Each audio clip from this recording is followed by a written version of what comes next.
Streaming. Whoop, whoop. We streaming. Oh, Welcome, yeah. everybody. We're here. Well, sort of. Well, We'll we're wait a not. few minutes. Oh, yeah. I'm going to do an announcement on the old Discord. I almost did at Discord because I said that while I was typing.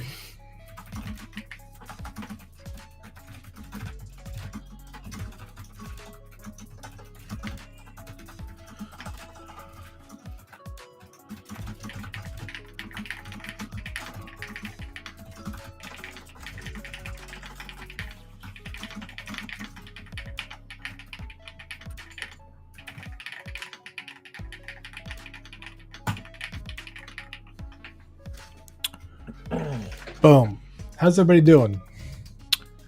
Tell us one cool thing that happened to you in the past 7 days. In the chat. Just one. I know you probably have like 4.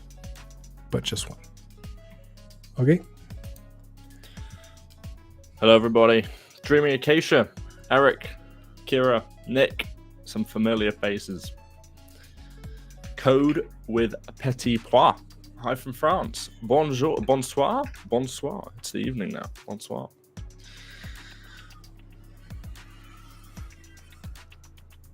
Landon Hicks. How's it going? Gave birth to twins. Whoa! That's a big deal. That's a big deal. Congratulations. I was joking with my wife that baby we. crying in the background. No, I was joking with my wife. I'm like, oh, I really want twins, and she's like, no, you don't, no, you don't. And then we had a baby, and I was like, you're right, twins are. We had one of these. I can only imagine having 2 of these. I'm alive, says Dreaming Acacia. That is a success. We're here. We're still going. Finally figured out context steering behaviors. Well done, Nick. That's fun. That sounds game devy. Kira Fontaine, welcome in. Flawed Games. Flawed. I see you. Oh, I see ordered a new computer. That's my favorite one. Oh, yes. Babies are cool, but computers? Listen, Tim. I'm coming home to my 3 cats. I don't have to worry. Spend all my child support money on new computer. Vitball88. Hello. How you doing? Whoop, whoop. All right, we're going to start very shortly. We're going to wait for some people to come in. Tim's just getting dressed. Yeah, that's what I'm doing, you know? We were talking about computers. I got excited. Everybody, welcome in. Porn takes porn. Alienware. Ooh. How do you like that? Because I think I'm too cheap to buy an Alienware, to be honest. I've looked at them, and they look super cool, but, like, I'm always like, well, I need this thing exactly this way, and then I got to buy this part, and I want it configured a very specific way, and then I'm, you know. Bim is the game dev version of a cat lady. I am. I spend all my child support on my indie projects. His cats help him sometimes. They do. They do Foley for me. Sound effects. I do have my window open, so if anyone can hear disturbances, cars, people, I do apologize. I hear it all. I hear cats. Him. You do hear cats. All right, you ready? That's your baby meowing. Ready, Bim? I'm ready. I'm ready. Hello, world. My name is Tim Russick, and this is just Bim. He's just Boom. here hanging out. I'm just here hanging out. I'm hiding that for later. That's not supposed to be on the screen. GameDev.tv can be on the screen, though. I'm Tim's alt account. Bim is he's the alternate version of me. He's what I became in a different universe. Born in Britain. A cat lady. Oh yeah. Yeah. PC part picker, Tim. Build your own. Yeah. I did that. So what I ended up doing, okay, because I just built a PC. Well, I didn't. I just got a new PC because my motherboard died mid Zoom call. It was a whole thing. I PC part pickered. I figured all that stuff out. I was like, okay, I need this and this and this, and I built like the ideal version of what I wanted, and it was like $2,200. And I was like, but my last one lasted me for like 5 years, so like I like to go a gen or two behind too, because it's like I don't want to buy the newest stuff, but I want to buy like one gen behind, because then it's like you save 30%, but like it's almost as fast. So I had like the ideal system picked out, and then I'm on Amazon and I see a crazy deal. This I forget what it's a Skytech pre-built, but it was like on sale from like 2,200 down to 1,300, and I looked at the parts and I was like, this is like 80% of what I wanted. Like 80% of what I wanted. And I added all the parts up and I was like, this doesn't even make sense. Like it's cheaper than the parts that make it up. Like this must be some kind of mistake, because it's like I literally went model by model into PC Part Picker, added up the parts that were in it, and it was more than the pre-built PC. And so I was like, buy now. I'll return if I'll return it if I change my mind or if they rip me off somehow.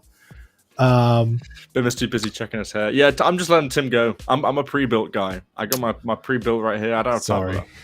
Well, yeah, that was a long ass story to tell you. I also bought pre-built, but yeah, it only needed. It came with 32 gigs of RAM. I bought another 32. That's the only modification I made to it. Although one of the things I didn't realize, this is something always building my own computers. I built them quiet. This thing sounds like a vacuum cleaner. Wow, it's on. And I did not think, I'm like, oh yeah, okay. You know what I didn't add up is the type of fans that they use. They use like the cheap loud ones. So I kind of regret that. But well, I just want to say, I was just reading the chat. We got Mike Barthold in Vienna, October 11th to 13th. There's the Game City exhibition. It's like a local Gamescom, they say. My students will be there together with me and present their first ever public release game, and they all did our Blender course. That's awesome. That is awesome. Congratulations. That is awesome. That is really good to hear. Thank you for sharing that. If this is the kind of thing that we would totally like to help promote on social media or something like that, I can't guarantee anything, but if you want to send an email to Lucy@GameDev.tv and let her know that, I'm sure she would Can we put that love to hear that stuff. Yeah, Lucy@GameDev.tv. That's awesome. Yeah. I appreciate hearing stories about that. Game dev is super cool, and it's cool to hear when the things we do affect people's lives. Yeah. So that's really amazing. Thank you for that. Thank you for sharing that. That's heartwarming. So Tim, what do we have? What do you have for me today? What do we have for each other today? Well, okay. So here's the thing. I want to start by talking about a game that's been all over the airwaves. For the wrong reasons, and that's Concord. Have you guys heard about Concord? I have indeed. Okay, so it's going down. This game got it. First of all, it's a like live action shooter. It's kind of like Overwatch, and it did really bad, but it's had millions of dollars and a huge budget and all that stuff, and they're shutting it down like 2 weeks after launch. Which is crazy and unprecedented. It's not a thing that we've seen before. I don't know if they're going to shut it down because they're refunding all their people. Like literally everybody that bought it, all 7 of them. They're refunding all the people and they're shutting the game down, which that's crazy. And then I don't know if they're going to relaunch it as a free-to-play or... They might. I saw a YouTube video on that saying that they might do that because one of the biggest failure points was that all of its competitors are free to play. You know, like off the bat, and it's like, well, why are they charging people to play? But you know, so I have a feeling, all 7. It's coming back free to play, I bet, says Nick. Yeah, probably. That's what we're thinking. Yeah. I do understand why they've done it though, because for a live service shooter, you need people on your live service. And if it was really bad and you don't have people on your live service, you can't actually run that game.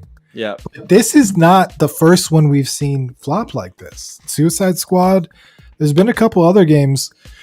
Deadlock just came out. That seems like it was doing really well with Valve. So it's like the opposite scenario. But like for some reason, all these live service shooters are coming out now, and they're it's interesting to see where the market is shifting. These are obviously, as game developers, these are outside the probably scope of stuff that we would build, but it's fascinating with the sort of rise of the smaller indie games we've seen over the last few years. How developers are like, yeah, but what if we spent more money and did bigger MMO live service stuff, and spent 8 years on it instead of 4 years. So it's like they're not even catching on in like the roguelike smaller game, or maybe they have no interest in the market. I don't know. I mean, it could be. It's just fascinating to me. It's really interesting as like a game developer to watch something like this happen. What, to watch it be taken down, to watch it fail, you mean? Watch what happens to it, and then also watch how they react to it. Right. Yeah. Yeah. Well, I don't know if did you see the dev? I don't want to get into this if it's maybe going to breach TOS or whatever, but there was definitely some inappropriate comments made by the devs to the people. I remember that. Yeah. Did you see that? Yeah. So it's been a dumpster fire, really. That's complicated though, because like I get, first of all, no one has to buy your stuff ever. Yeah. For any reason. Like no. If they don't like it, they don't have to buy it. That's how the world works. But second of all, like I also understand how if you work for a really long time on something you pour your heart and soul into, how you could really be hurt and upset that people don't like it and that they're trashing it, and that you could think very highly of it. Yeah. So I understand that perspective.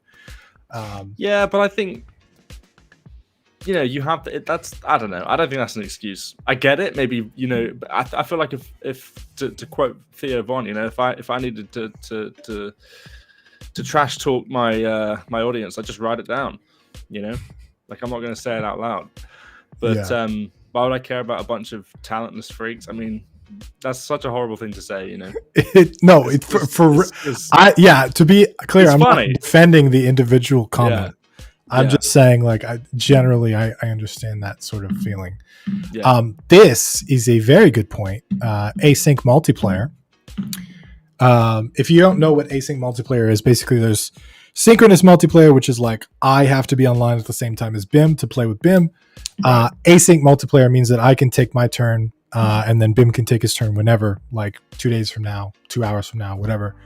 And then the game just sort of works without two players being online at the same time. So doesn't that rely on the game being a specific type of game though? It does, but here's the advantages of that. Obviously, as we see, this game cannot exist without players online at the same time. It just can't. But async allows a lot more flexibility. So let's say you do have a small player base, and if you're an indie game developer, let's be real, you're probably going to have a smaller player base than some of these bigger games.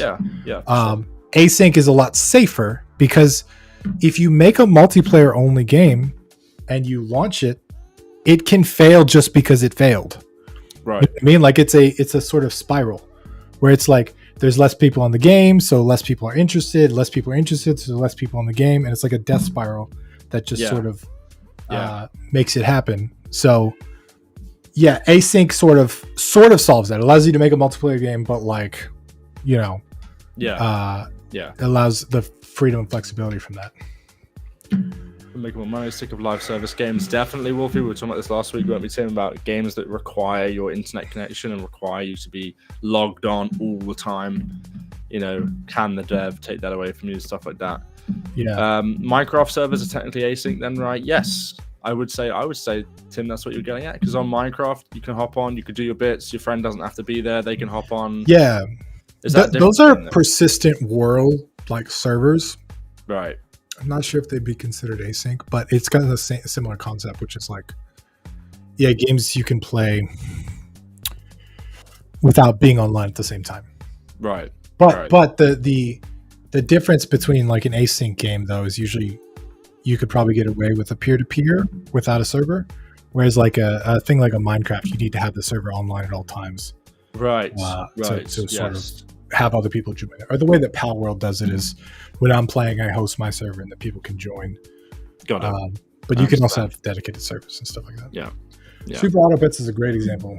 I love that game. Let's hold on. For those of you that don't know this, have you seen Super Auto Pets, Bim?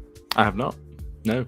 Sounds Dude, this looks like a game you would have made. So no wonder you heard of it. This looks like Battle Barn. Basically, every little animal has one ability and a health and a damage stat, right? You put them in a line, and then you go out and you start a battle. Let me try to show you what a battle looks like. So it'll show you like a little battle. So your team fights someone else's team, but here's the thing: you don't have to be online at the same time their team is. Right. Because it just knows that you built that team, and that you can sort of fight somebody else's. It pits the teams together. Right. Yeah. Yeah. And then the whole game is just autoplay. Like it's just the pets fight each other, and you just watch what happens. Well, but the strategy in the game is where you put the pets and how they interact with each other. Yeah. So for those who I'm going to help shameless plug, Flawed Games.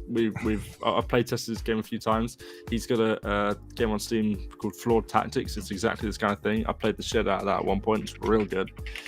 So give it a go. It's real good, real fun. I gotta log in. I'll do that later. Clash of Clans was a good example of async multiplayer. Was, you say? I agree with that. Clash. It's not okay. The game didn't change. The monetization is a little excessive. Okay. It's so. It's just so. It started out as this cool little thing.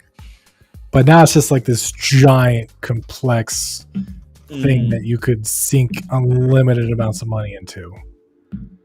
And then you join, and then there's like people that have been playing for 10 years. And fun fact, my business partner, I was asking him one day. This was like 10 years ago, and I was like, "You play Clash of Clans?" He's like, "Yeah." He's like, and I was like, "How much do you spend on it?" And he's like, $2,000, $2,000, something like that. I was like, "You spent $2,000?" That's crazy. And he was like, "Yeah, this month." And I was like, "What? This man spent $2,000 a month on Clash of Clans." Just saying, I'm playing Clash of Clans. I've been playing it since I was like 16 years old. Okay, I haven't spent a dime, not 1 cent. Just time and dedication. I've been playing it for like 10 years at this point. I'm just saying it's possible. Yeah. It's so crazy that game is that old, and it's like, yeah. Still, the industry's changed. We should form. I still got it installed. I just haven't opened it. Form a GameDev.tv Clash of Clans clan. If anybody's interested, hit me up. Clash Royale is the shit, though. Never played it. You ever played Clash Royale? No, I never went into that. Okay, I'm a bigger fan of Clash Royale than Clash of Clans, to be honest. Can't afford those pixels. It's you just basically you've got these cards, and you drag cards onto a field, and the field turn into characters, and then the characters fight each other. You take out the towers. You play that, Tim? I really like it, but I don't like the never-ending grind. Like, I wish this game was in a package where I could like unlock stuff. Like, I could buy it up front, spend money, unlock cool stuff, maybe play with other people, and then like beat it or something. Not like play endlessly and earn chests, and then you have to earn 10,000 doubles to level up your cards. That's kind of that stuff puts me off. But keep it clean, though. Don't pay them. I won't, Mihail. I won't. My money is mine. Thanks, Bim. Massive redesign coming for Flawed Tactics. Going to be much better in a month or so. Flawed, you bring it in when it's done. That's it. Let's go. Is it not going to be Flawed anymore? It's going to just be Tactics. That's it. That's retention. Yeah, it's Supercell games got retention down. I think I don't remember if it was GDC talk or where I heard this info, but they kill a lot of games before they get launched. They do soft launches and stuff in like the Philippines, and they test whether the game has legs, because they don't want a bunch of like mediocre titles that are sort of doing okay. They want these big hits that are Clash of Clans, Clash Royale, Boom Beach. They got a couple other ones. So they're Speaking pretty on it Sorry, with Tim. the Yeah. killing games early. Well, speaking of monetizing old IPs, I don't suppose you've seen the Minecraft movie teaser trailer that came out 5 hours ago. Are we going to watch it live on stream? I saw the wait, what? Just Wait, go on. what? Go on. Wait, Let's what? watch it. Wait, Let's watch what? it. Let's watch it. Okay, hold on. 1 minute 20. Hold on. For those who haven't seen it, this is. I saw I saw this is what I saw, and I was like, "That's a great poster." Yeah. That's a great poster. But do I have audio with my computer? Oh, Otherwise we have to. We'll find out. For a few minutes ago, it's so Did you disappointing. hear the audio of the trailer? It's kind of funny. It's disappointing, yeah, but it's like funny. I think like it's funny. It's the kind of movie you can laugh at. I think. No, we're not gonna watch it live without audio. I'm not gonna. We're going to watch live without audio. Oh, there's no audio on Tim's computer. Guys. I'm gonna link it though. Let's link that shit. Yeah. If you haven't seen it, check it out. It's funny. It just looks like you go there and turn your brain off, and maybe you'll have a good time. But yeah, Minecraft can be P2P as well, but its gameplay isn't async. No, we were talking about. Tim said that's persistent server, persistent world. Yeah. But Clash of Clans was a good example of async multiplayer. You build a base, and then people can attack your base whenever, even when you're offline. Yeah. I used to, when I first downloaded Clash of Clans, I didn't know that's how that works. So I thought in order for my base to generate gold and whatever overnight, I have to leave my phone on all the time. But I didn't realize that wasn't it. How surprised I was the first time my phone died, and then when I turned it back on, my Clash of Clans base was still running. So you can I read a thing on Reddit the other day that said like, when I was a kid, I thought that when you played Michael Jackson's CD, Michael Jackson had to like get up and actually sing, so they didn't play it at night to give him some rest.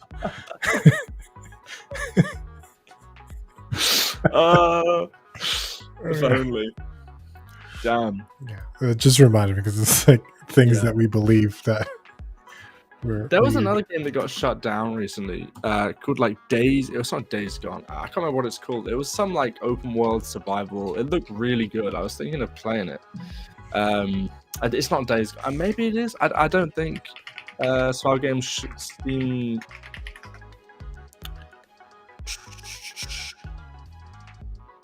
It's not low poly. The day before. That's it. Yeah, beneath. There we go. The day before. Yeah. Oh, wasn't this the? I don't want to say scam game, but I think it kind of was, right? It like, was a bit. It was one of the most hyped, wish-listed games on Steam, and then what they delivered was not even remotely what they promised. Yep. And then they shut down the studio like 7 days later, and then they went quiet, and then people were like, "Wait, what?" Yeah, it's. Did they get? Did people get refunds? I can't remember. I think they did. I think Steam refunded people. Yeah, there's been a few of these. It's really you can never tell if this was like somebody that got in over their head and was like, "Oh, I promised too much and I can't deliver," or if it was like, "Hey guys, let's steal a bunch of people's money by lying." Yeah. I tend to believe in people and try to believe the best. So it seems like a No Man's Sky situation, like victim of its own hype, really. Well, hang on. No Man's Sky is good now, by the way. Yes, but the promises made prior to launch were not. That is true. That is true. Overhyping and under-delivering. We know a lot about that. Right, and this is exactly what happened in this game. Which, ironically, a lot of developers struggle from the opposite. They underhyped their game. They're like, "Here's my game. Buy it, please." Yeah. So, it's kind of cool that someone was able to get that much hype. But, like... Yeah. Well, speaking of building hype, guys, if you haven't seen it, I'm plugging it. We got big, fat asset pack dropping in 1 week, just over 1 week.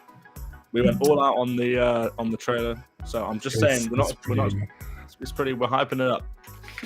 We got a full trailer. We're doing everything. This trailer. But we're not doing the trailer today, but in 1 week, biggest asset bundle we've ever launched. We got a little. I can't watch it. Tim. Everything Is it on YouTube? Falling apart. It is on YouTube. Yeah. So why did I go to Instagram? If you see me plugging it in the chat, it's just because I'm being told to. No, I'm only kidding. It's because I want to. I think it's hype. I think it's cool. It's so hype. The music adds so much to this. I don't think the music's. Can they even hear the music? If No, you can't hear the music, guys, they can't hear music. go to the channel. Go check this out. We're so hyped about this. Unity, Godot, and Unreal. It's all three engines. Yeah, we're very proud of this one. So if you're looking for assets, if you're looking for more information, September 12th. That's when. This was a huge undertaking. It took a lot of people, a lot of time. Yeah. It is a big deal. It took. I'm very excited, and I'm so appreciative for the team to put it all together. Yeah. Dude, it's good to finally get it out. We'll see. Can't talk about it too much. Well, we can talk about it. We can talk about it, but we're saving it for September 12th. Yeah. It's pretty cool. Let's just put it that way. It is. It's so. I got a Reddit post here though. Okay. I saw this earlier, 10 months ago, posted in Game Dev. It says Game Dev as a hobby seems a little depressing, and we can talk about that. Why does that? Maybe that seems the case. I'm going to link it in the chat for those who want to read it. Maybe click it. You can't click it in the chat because it shows it. Oh, it shows the message. I don't know how to. Send it in the private chat. Yeah. Let me do all right. that. Well, that works too. All right. That is our private chat. All right. So, pitch this, Bim. What were you saying? So it's just talking about Game Dev as a hobby seems a little depressing, and this guy. I mean, you guys can read the post. I don't want to read it to you guys, as you're reading it. But I think that, the gist of the post was that game dev as a hobby, you're making something, and fundamentally, even if you're not striving after money or striving after fame or whatever, you can make this thing, but if kind of nobody plays it or it doesn't really get any attention, or it's done, it can be demotivating. It's like, well, is game dev one of those hobbies where actually we can all say, oh, we're not after the fame, we're not after the Steam sales, but fundamentally, we would probably all be a bit depressed if our game doesn't take off even at all, if it doesn't even make a single sale, if we don't get off, so is it, I don't know what the point I'm trying to make here is, but I just liked the post. I thought it was interesting. I thought, what, this guy kind of seems real. Maybe he seems a little bit too sad. But yeah, I don't know. I'm just thinking about that. I want to know if you guys have any thoughts. If Tim, if you got any thoughts. I have a lot of thoughts on this. You got a lot of thoughts. Yeah. But I want to preface it by saying making a game, designing a game, programming a game, working on art for a game, showing people a game that they're excited about. It's one of the most rewarding, amazing things I've ever done in my whole life. Commercially launching a game was not like that. For some reason, those two things are pretty different. Yeah. But it's a wake-up call. This is kind of what we were talking about with Concord a little bit, not completely, but you put so much time and effort into a thing, and the way that you value it is proportional to the time and effort you put into it. Yeah. But then someone else sees it and they don't value it the same way, and it can feel personal. Yeah. Right? Yeah. So it's like, when I see a game on Steam, that game is the same as that game, and none of the games are interesting to me until it pops out. Yeah, and I would just as easily, I try not to do it on my stream, but if I'm I would just as easily talk shit about any one of these games that I didn't like. I'm like, that game sucks, that game's bad, whatever. Yeah. I try to, as I know developers make these things, I try not to say that stuff, but you know how you just sharing stuff with your friends and you're just like, nope, that game sucks, don't play it. You say stuff like that all the time. It doesn't mean anything. But when someone spends like years and years and years of their life making a thing and they're really attached to it and they value it very highly, the value they put on is not the same value as other people put on it. Like I'm into used cars and old muscle cars and stuff like this, and you find this a lot when you're trying to buy a car from someone that's like heavily modified it. Yeah, they value it ridiculously high. You're like, bro, this is worth like $1,000. This is not a major thing. Where they're like, no, I put all this money into it, and you did put all that money and time into it. And the second you put those parts on that car, it doesn't make the car worth the car price plus the parts. It's still like the car price. Yeah. So like you replace the alternator, the value of the car doesn't go up. It like stays the same. But now it's got a new alternator. So you got to realize the value discrepancy. And this is where marketing comes in, is you have to teach people how to value your thing.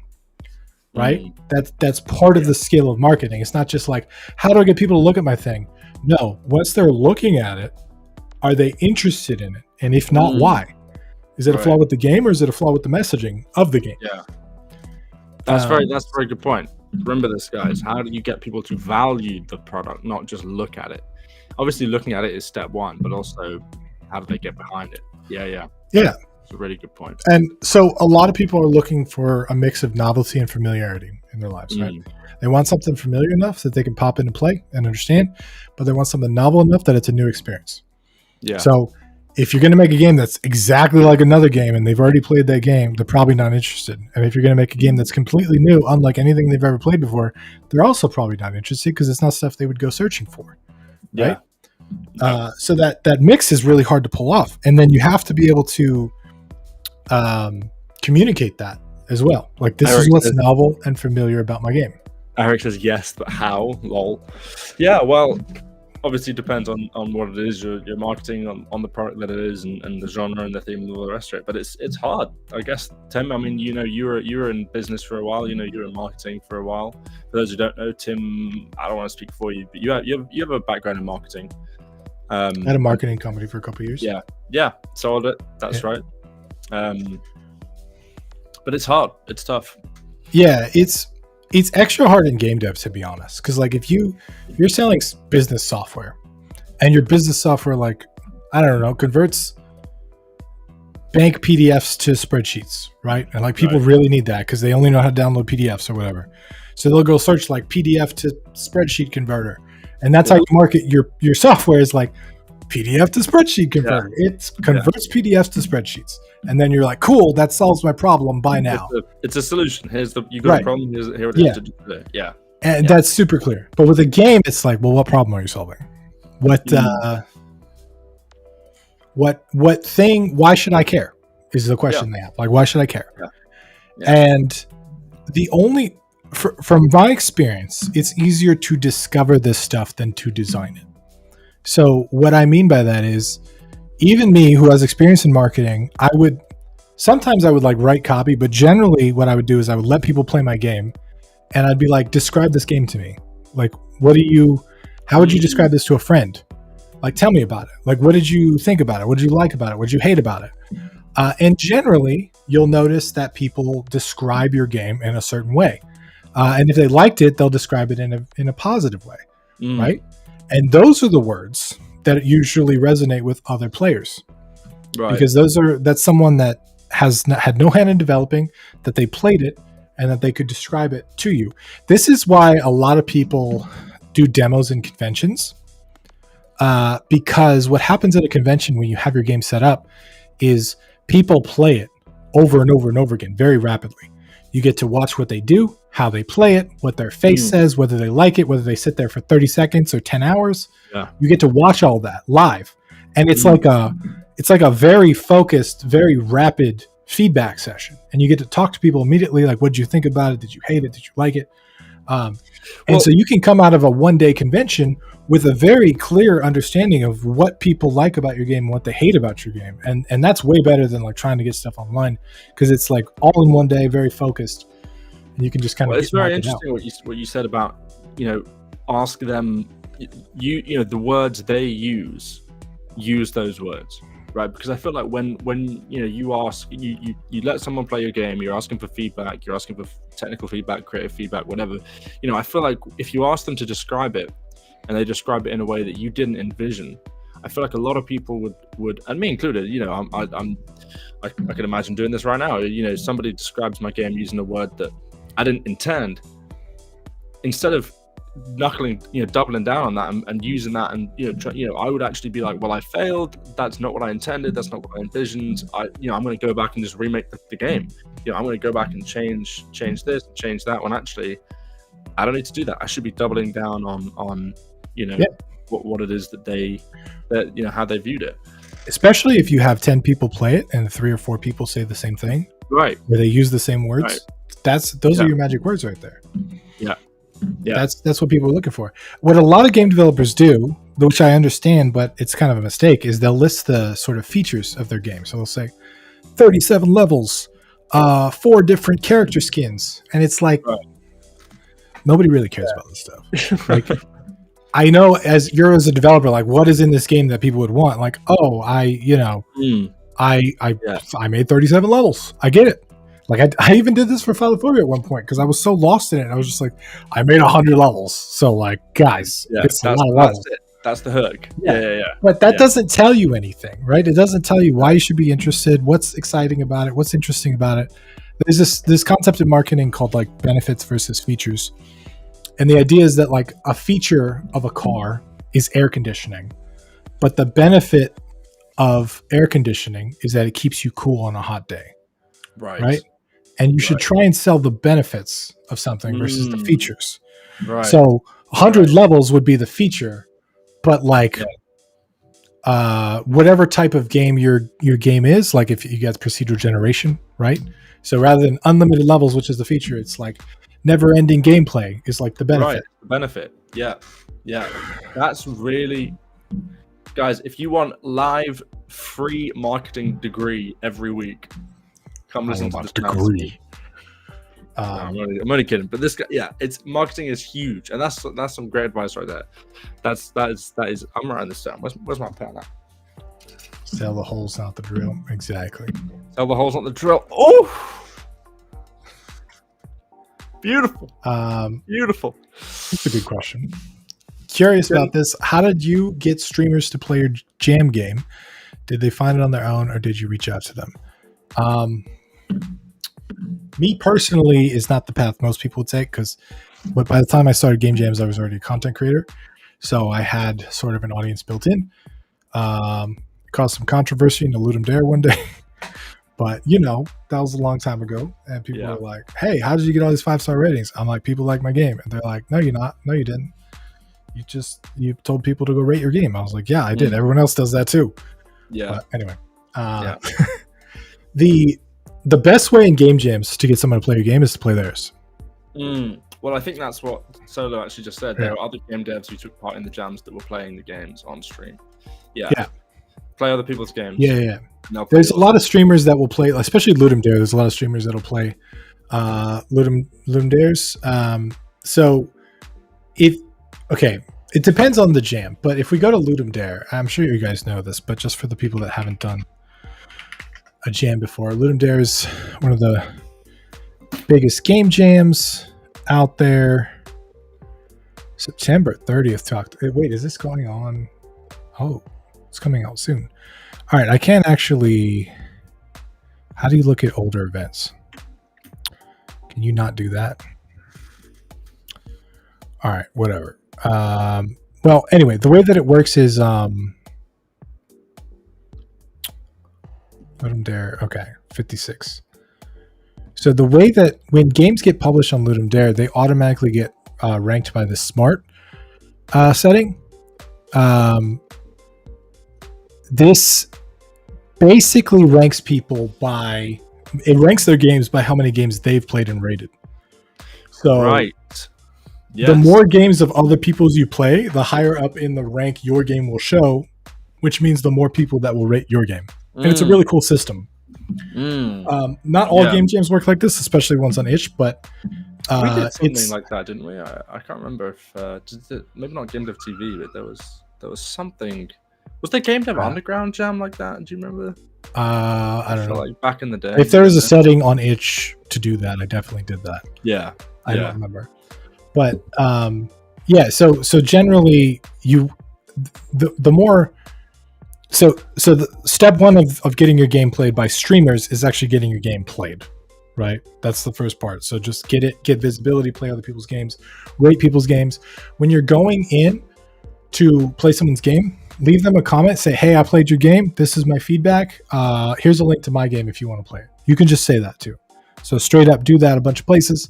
You'll get a bunch of reviews that way. You'll naturally end up on the top of the list, and then streamers are more likely to see it. So that's step one. You'll get way more plays if you do that. For those of you who don't know, Matt Pat from Game Theory played Tim's game Phalophobia on Game Theory Live. On Valentine's Day. That was cool. Valentine's Day. So, Tim, how did you do that? He got extremely frustrated. He did. He like almost rage quit the game. It was pretty great. But how did you? Was that luck? Did you email him? Did you? You know what I did? I said, "Hey, Valentine's Day is coming up. Here's a key for this game. You guys can play it if you want, and it's a game about love and the fear of love and all that." And they booted up. That was it. It's the same way I got featured on the front page of Itch. I tweeted Itch and I was like, "Hey, can you guys feature my game? It's pretty cool." And they were like, "Yeah." Like it's not rocket science. It really isn't. Like it's not extremely complicated. It's just it takes a lot of. It takes for every one of those you get 100 rejections. Yeah. Just so you know that, because you'll say like, "Hey, can you do this?" and people will be like, "No," or you'll get no response, and that's pretty discouraging. But a lot of people stop at that. They get discouraged and then they stop. Yeah. I didn't have that luxury. One of the reasons that I was very happy with having an audience was because I felt like it made me persevere through that stuff. Because like if nobody was watching, I probably would have given up. I was just been like, oh, I could just give up and nobody will know. But the fact that like all these people are watching and now I'm like, I feel responsible to like help them and show them how to do it. I was like, no, we got to do it. We got to keep going. Yeah. Well, honestly, I enjoy actually putting on streamers of all sizes and demographics making games or just being productive. You know, coding, art, doing artwork. Just put it on in the background. Just do my own thing. I really enjoy that. So if you guys are considering doing that or you want to get some early traction, maybe consider just streaming your dev work. Nobody's going to steal it. Don't worry. And yeah, because I would watch. You know, so.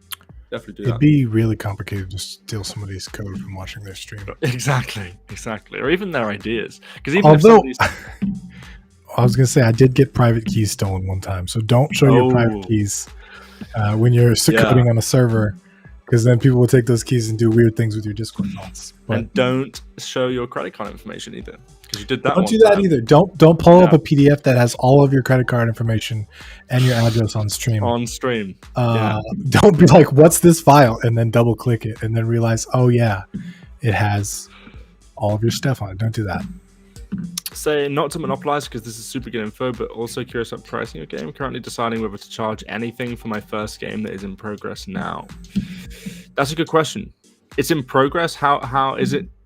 Like how far along in progress is it? Do you know how much content it's gonna have? Do you know? You got a link to it, Eric? Is it done?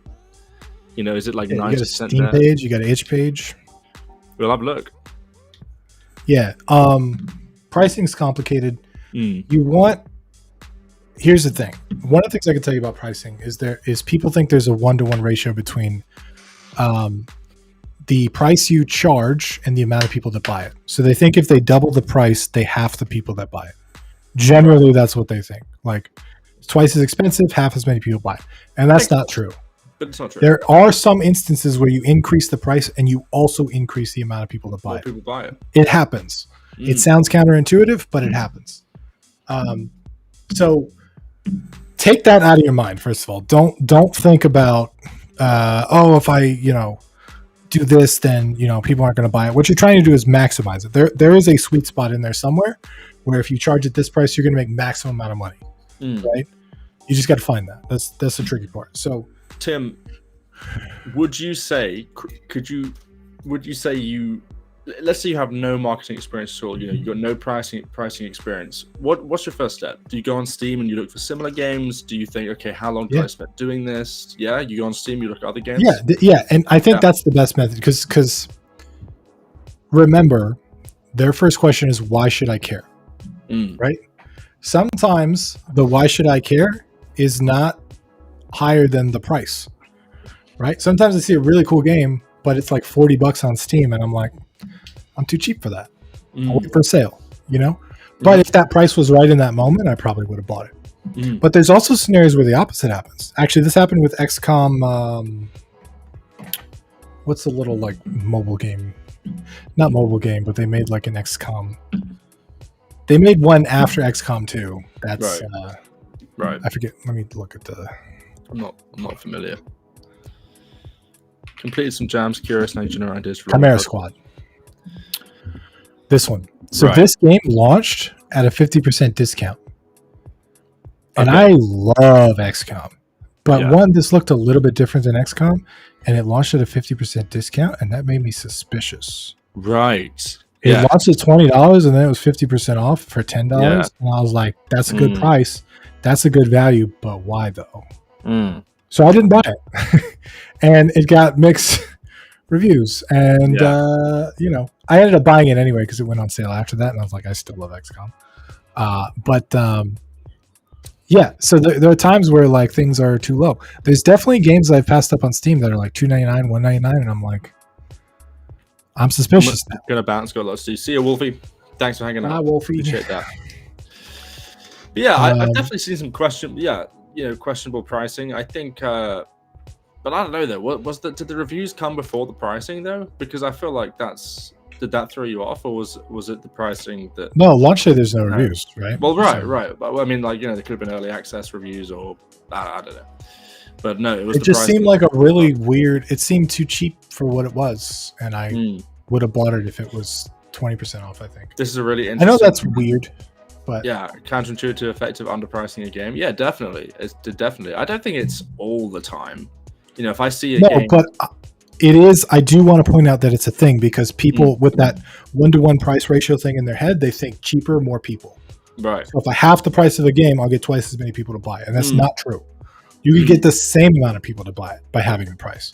Like that's what happens sometimes. Now sales are a little bit different because there's psychological tactics, there's scarcity, there's FOMO, there's a bunch of other stuff going on with a sale where the price goes down temporarily and then it goes back up. But like I'm talking about actual base price of your game. Yeah.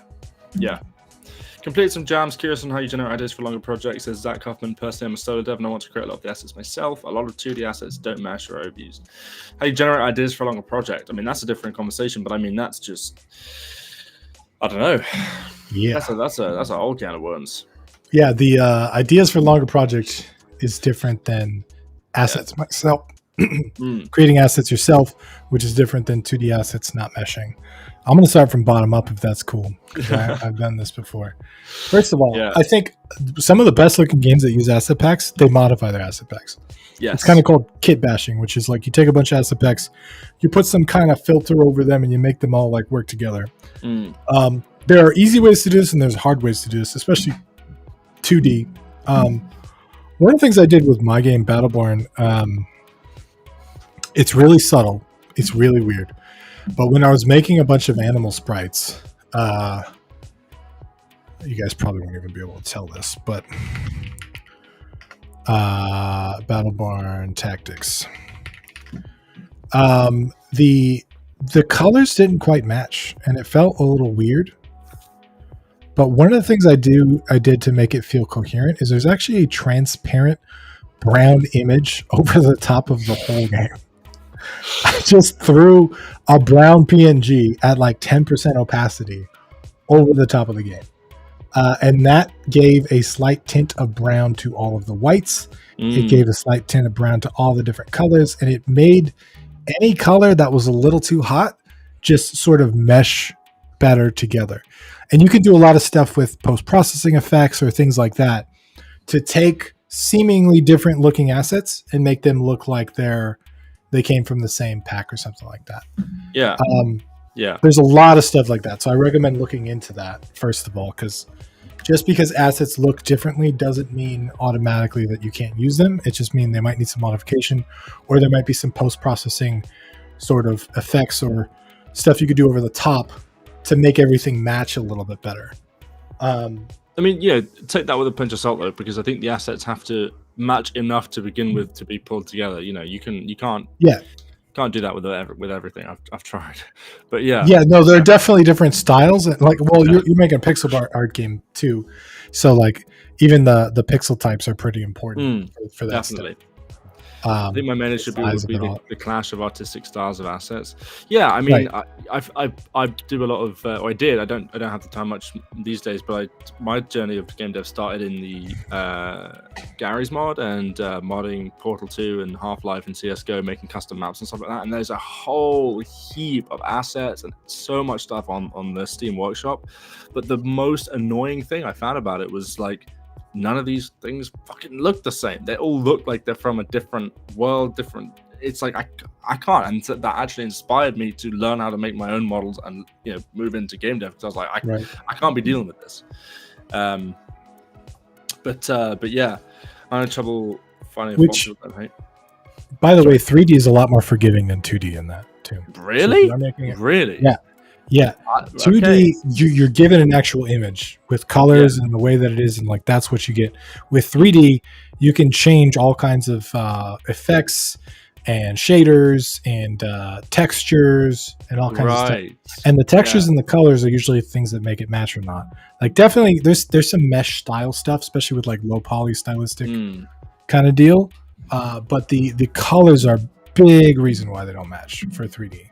And then also the poly count as well, like really high poly with really low poly stuff doesn't always match. But you have more manipulative, you can manipulate 3D models, I think you're saying, sort of more easily. And for sure. You can get different perspectives too, like you can rotate cameras around them, you can lower poly them too, or you can higher poly them, you can subdivide them, with relative ease. Yes, they're a lot more flexible than 2D stuff. So 2D is kind of hard mode when it comes to making stuff match. Color grading strats creative solution. Says Julian, you're basically color grading Battlebond. Yeah. And it just then I didn't have to worry about, I need to use this specific shade of brown white for the eyes. I just make white and then I color grade everything.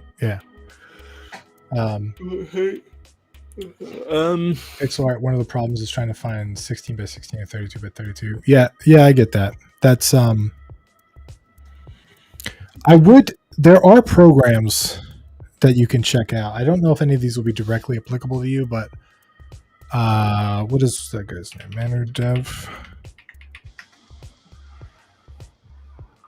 Is that the right guy? I forget what those tools are called. Okay. Well, I'm not going to. Anything VR related coming up for Unreal Engine from GameDev.tv? That's the guy. I don't not plan. Tim, we got any VR Unreal Engine stuff coming up from GameDev.tv? I don't think so. VR Unreal? No, nothing currently in the pipe. But we do have some Unreal stuff. We do have a brand new Unreal C++ action adventure course that just launched a couple days ago. So that's fun. That's super cool. 15.5 hours for discount. It's pretty good. Yeah, this is a really good course. 2D needs a great amount of artwork. Yeah, what a great time to be a game dev. So many layoffs and being a part of it sucks, but we all get through it. It's Shubham. I'm sorry if I mispronounced your name. If you've been laid off, I'm sorry. I'm really sorry to hear that. That is awful. But yeah, hope you get through it. It's never fun. Creative industry. Yeah, definitely not. Related to the 2D stuff, this is definitely not directly related, but this guy, Code Manu, makes the best pixel art tools. Most of them are animation tools, but I have Pixel Effects, Designer, Juice Effects. I have a lot of these, and like these tools let you create this stuff and then pixelize it. And I've noticed that a lot of my art, it can help make it look like pixel art. Right. or it can like do basically, or it can take your pixel art and help you make animations and stuff like this. I haven't tried the new tool Sprite Mancer, but it's like an all-in-one kind of deal that's supposed to do a bunch of this, which is super cool. But I definitely don't ignore itch for like up and coming tools, because a lot of game developers create their own tools and stuff like that, and then they release them on itch. So maybe that would help. I never thought about using it for tool searching. These are awesome tools. I've used these a ton for a bunch of different stuff. Hell yeah. Yeah. Do you guys cover gas in that course? GAS? Tim, do we? Do you know? I'm not sure. I think it's mostly electric cars, not gas ones. But yeah, moving into environmentally friendly stuff in Unreal. Yeah, so we don't pollute the environment. But if you want to do that, that's cool with you.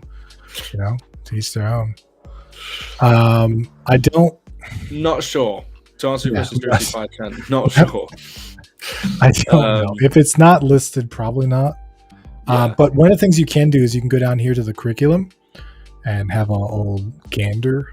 I just hit Control F and see if it says GAS. No, probably not. But you can look through all the actual lectures before you buy it, which is cool. Yeah.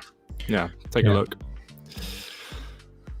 Links in the chat, which is good. Any before we end here in a couple minutes, any other questions? Anything you guys are curious about? Anything you want us to answer? Any feedback for the stream? You guys like it? You hate it? You want to see more of this? You want to see less of this? Just external assets, totally just like in film editing. Just reading through the chat. Anything we missed, maybe. But let's see. You can play some game jams. Zach, about your question about stuff for a longer project, we'll get back to that. We'll come back to that because that's a bigger topic. That's a bigger conversation. Learned my game dev skills back in 2015 from Rick. I'm still so grateful to this day. You guys are great people trying to learn this skill set. I'll pass it on to Rick. I'll tell him you said thank you. What a legend. He's still at it. Legends say he still makes courses to this day. More, says Ryan Quarters. Will there be game engine courses? Yes. In making... Okay, Tim knows what that means. Wait, he didn't say making game engine courses. Well, no, I was asking for clarification. But... Well, there are courses that have game engines, a lot of them. So, yes, we have courses that include game engines. Schedule more time for Tim Law next time. Tim, they want to know your backstory. You got to drop it. Marketing, business, phobophobia. Dude, I have too many weird twists and turns in my backstory. Yeah. People ask me where I'm from, and I'm like, I don't know, dude. I've lived in like 28 places. Excuse me, motivated, but that's something to sell the game. At what point can you say you're competent enough in game dev to pursue an actual big project to publish? Bro, you're or cis or girl. I meant bro, gender neutrally. You are competent enough at game dev to pursue a big project to publish from day one. If you can make it, if you can finish it, then you're competent enough. That will be the challenge. Well, hang on. Wait a minute, Tim. I'm right here. Hang on. Wait a second. Listen. The challenge will be, can you finish it? If you go out on a big project and you're not sure if you're competent enough, the test of your competency will be whether you can get to the finish line. If you can get to the finish line, then I think that means you're competent because you got to the finish line. Tim's sitting there like, no, don't do that.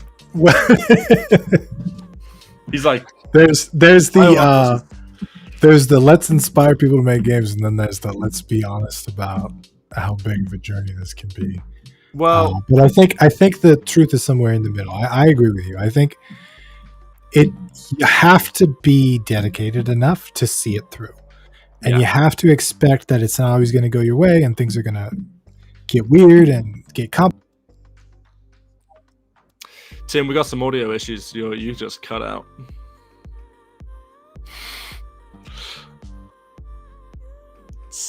Yeah, I agree with that. Yeah, you guys agree with Tim right now? You guys agree with what he's saying? You can definitely hear him. I can definitely hear him, and I agree with him. Tim's just spitting facts. Oh, you are very quiet, guys. I put up with this for like 3 hours before the stream starts. By the way, this is me and Tim. We meet 3 hours before it starts, and then Tim does this for 3 hours, and then we stream. How about now? And now it's back. Yes. Okay. Nice. Wouldn't be a game dev stream without some technical It difficulties. wouldn't be. What were you saying, Tim? Let's wrap up on your point. I don't remember. I was damn ranting. it. God damn it. All right. So no, but generally completing a game is a really big task, and that's why you should aim for the smallest game you could possibly make, because it will be 3 to 4 times bigger than you think it will be. Yes. So just be prepared for a long journey and try to get over that hump, and try to stick with it. You know, for a long time in my life, I wasn't a finisher. I did a bunch of things and I never really finished anything, and I got really upset with myself, and I said, you know what? I'm going to finish this thing. I'm going to hashtag finish it. M. Sharp says, any chance you do this hangout a bit later so I can join outside of work? Well, guys, thank you for some of your stream feedback too. Some of you guys saying you really like it, you like the setup. Paper was actually referring to making a game engine, Tim. Thank you very much. But I don't think we have a courses on that, but we may. I mean, we may in future. But what I wanted to say was that we are going to do more events, more hangout style, actually in the Discord as well. If you're not part of the Discord, join up. Tim, can I get an invite link? But I think where I find one, actually, I can just grab it myself. But while I'm speaking, Tim, we can just go grab it. But we're going to be doing some more chats and stuff actually in the Discord. I'm going to be hosting some stuff, some live chats, some discussions. We're going to bring some people in.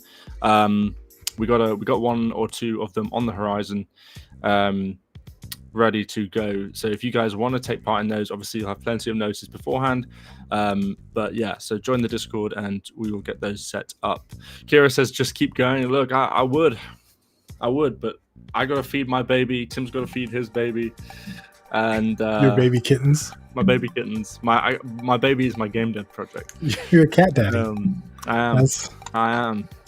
Someone clip that. I need him saying that recorded. Oh yeah. You're gonna listen to it on a loop. Oh, I am. Tim says I'm a cat daddy. That's hype music.